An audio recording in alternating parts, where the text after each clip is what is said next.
El método de ordenamiento burbuja funciona revisando cada elemento de la lista que va a ser ordenada con el elemento siguiente, intercambiándolos de posición si están en el orden equivocado.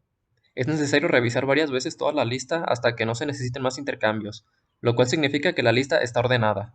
Este algoritmo obtiene su nombre de la forma con la que suben por la lista los elementos durante los intercambios, como si fueran pequeñas burbujas. También es conocido como el método de intercambio directo. Dado que solo usa comparaciones para operar elementos, se le considera un algoritmo de comparación, siendo uno de los más sencillos de implementar. El método de ordenamiento Quicksort o ordenamiento rápido funciona de la siguiente manera. Primero debemos elegir un elemento del conjunto de elementos a ordenar al que llamaremos pivote. Una vez tenemos el elemento pivote, debemos recitar los demás elementos de la lista a cada lado del pivote, de manera que de un lado queden los elementos menores que él y al otro los mayores. Los elementos iguales al pivote pueden ser colocados tanto a su derecha como a su izquierda, dependiendo de la implementación deseada. En este momento, el pivote ocupa exactamente el lugar que le corresponda en la lista ordenada. Después del primer ordenamiento, la lista queda separada en dos sublistas, una formada por elementos a la izquierda del pivote y la otra por elementos a su derecha. Vamos a repetir este proceso de forma recursiva para cada sublista mientras éstas contengan más de un elemento. Una vez terminado este proceso, todos los elementos estarán ordenados. El método de ordenamiento shell sort es una generación del ordenamiento por inserción, teniendo en cuenta dos observaciones. El ordenamiento por inserción es eficiente si la entrada está casi ordenada y segundo, el ordenamiento por inserción es ineficiente, en general, porque mueve los valores solo una posición a la vez. El algoritmo de shell sort mejora el ordenamiento por inserción comparando elementos separados por un espacio de varias posiciones. Esto permite que un elemento haga pasos más grandes hacia su posición esperada. Los pasos múltiples sobre los datos se hacen con tamaños de espacio cada vez más pequeños. El último paso de shell sort es un simple ordenamiento por inserción, pero para entonces ya está garantizado que los datos del vector están casi ordenados.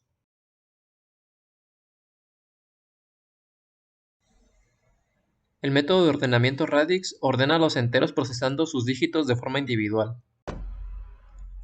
Por ejemplo, el número 235 se escribe 2 en la posición de centenas, 3 en la posición de decenas y un 5 en la posición de unidades. Las reglas para ordenar con el método de ordenamiento radix es empezar en el dígito más significativo y avanzar por los dígitos menos significativos mientras coinciden los dígitos correspondientes en los dos números. El número con el dígito más grande en la primera posición en la cual los dígitos de los dos números no coinciden es el mayor de los dos. Por supuesto, si coinciden todos los dígitos de ambos números son iguales.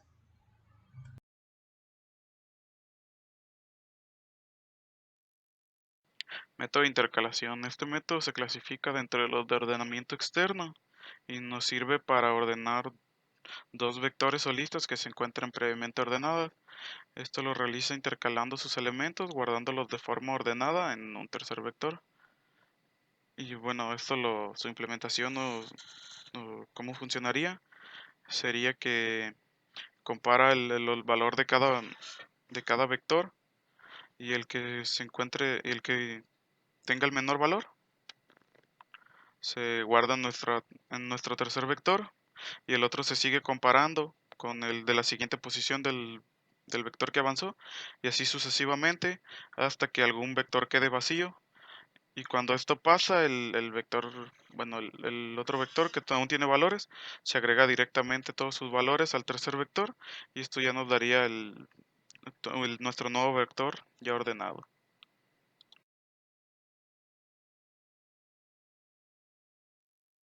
Mezcla directa.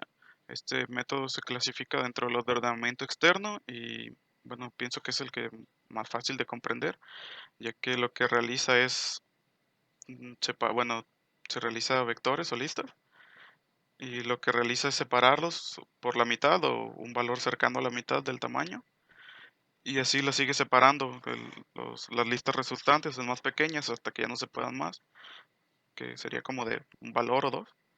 Y estas sublistas o subvectores los compara y los va ordenando y así nos los va a regresar y así se van uniendo hasta formar una nueva lista ya completamente ordenada. Y eso sería todo.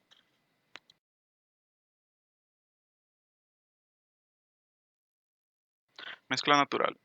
Este es un método que se clasifica dentro del ordenamiento externo y se considera una optimización del método de mezcla directa. Em, Este método para su realización utiliza tres listas o vectores, que serían el original y dos auxiliares. Y bueno, para su implementación o función, lo que realiza es del vector, de nuestro vector original, toma secciones que ya se encuentren ordenadas, previamente ordenadas, por decir un 5, 7 y 10. Y ya esa primera sección la manda a nuestro primer auxiliar. Y a partir de ahí, todas las demás secciones, si el primer valor es menor que el del primero, que la primera sección que agregamos, las manda a nuestro segundo auxiliar. Y si es mayor, se une al primer auxiliar. Y bueno, ya esto realizado, toma secciones del primer y segundo auxiliar y las mezcla, utilizando la técnica de mezcla directa. Y al final las une en un nuevo vector, que lo tomaríamos como si fuera nuestro original, y vuelve a realizar todo el proceso, que toma secciones ya organizadas y las manda a nuestro primer auxiliar y después, dependiendo si son mayores o menores, al primero o segundo auxiliar. Y así hasta que nuestro nuevo vector quede completamente ordenado.